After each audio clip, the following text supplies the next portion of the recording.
নমস্কার বন্ধুরা, আরও একটা নতুন রেসিপির ভিডিওতে আপনাদের সবাইকে স্বাগত।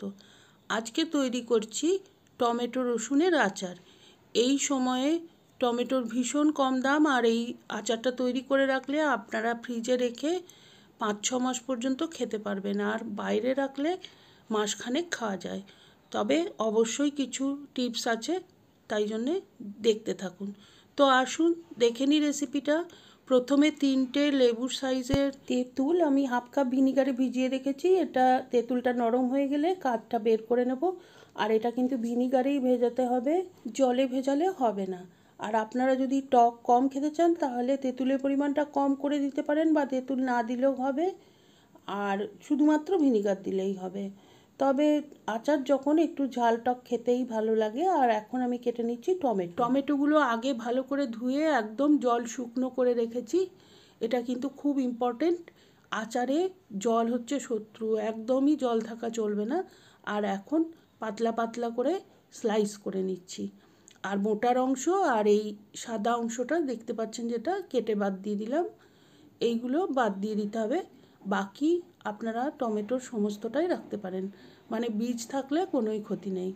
তো টমেটোগুলো আমি এইভাবে স্লাইস করে নিচ্ছি। আর আমি এখানে 1 কেজি থেকে একটু বেশি টমেটো নিয়ে নিয়েছি। তো সমস্ত টমেটোগুলো কাটা হয়ে গেছে। এখন কড়াইতে দিয়ে দিচ্ছি সর্ষের তেল।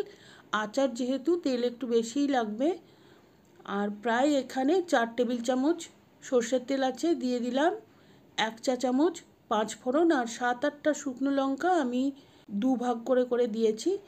5 ফোড়ন আর শুকনো লঙ্কা ভাজা হয়ে সুন্দর গন্ধ বের হয়ে গেলে দিয়ে দেব কেটে রাখা টমেটোগুলো প্রথমে হাই হিটে একটুখানি নাড়াচাড়া করে নিয়ে আঁচটা কমিয়ে মিডিয়াম করে দেবো।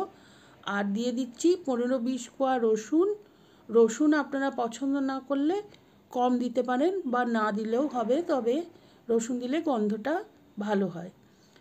রঙের জন্য দিয়ে দিলাম সামান্য একটুখানি হলুদ, আর 1 চা চামচ মতো কাশ্মীরি লঙ্কার গুঁড়ো। আর দিচ্ছি লবণটা কিন্তু একটু বুঝে শুনেই দিতে হবে, কেননা এই টমেটোটা সেদ্ধ হওয়ার পরে বেশ খানিকটা কমে যাবে। সেই জন্যে লবণ এখন কমই দিলাম, পরে চেক করে নেব, যদি লবণ লাগে সেই সময় আবার লবণ দিয়ে দেবো। আর দেখতেই পাচ্ছেন টমেটোর থেকে কিন্তু জল বেরোতে আরম্ভ করেছে। এখন আমরা ঢাকনা দিয়ে এটাকে 5 মিনিট রান্না করে নেব। 5 মিনিট বাদে ঢাকনা খুলেছি, আর দেখুন টমেটো কিন্তু বেশ নরম হয়ে গলে এসেছে। এখন আমি তেঁতুলের কাঠটা দিয়ে দেবো, যেটা আমি ভিনিগারে তেঁতুলটা ভিজিয়ে রেখেছিলাম। ওটাকে একটুখানি নরম হয়ে যাওয়ার পরে ভালো করে হাতে করে পিষে নিয়ে দিয়ে দিয়েছি। এখন আমি টমেটোটা ফুটিয়ে নেবো। আর যেহেতু বেশ খানিকটা ঘন হয়ে গেছে, তো অনবরত নাড়াচাড়া করতে হবে, নাহলে কিন্তু বাবলগুলো ফুটে এসে গায়ে হাতে লাগতে পারে।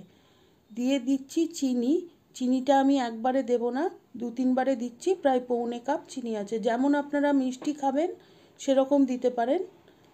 আর চিনি দেওয়ার পরে কিন্তু মিশ্রণটা বেশ খানিকটা পাতলা হয়ে গেছে। তো এই সময় আমরা বানিয়ে নেব একটা মশলা।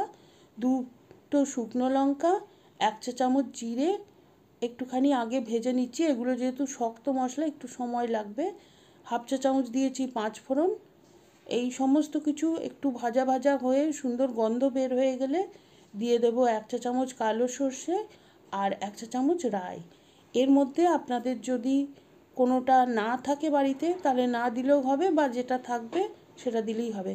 সর্ষেটা দেওয়ার পরেই কিন্তু চটপট করে ফুটতে লেগেছে, দেখুন।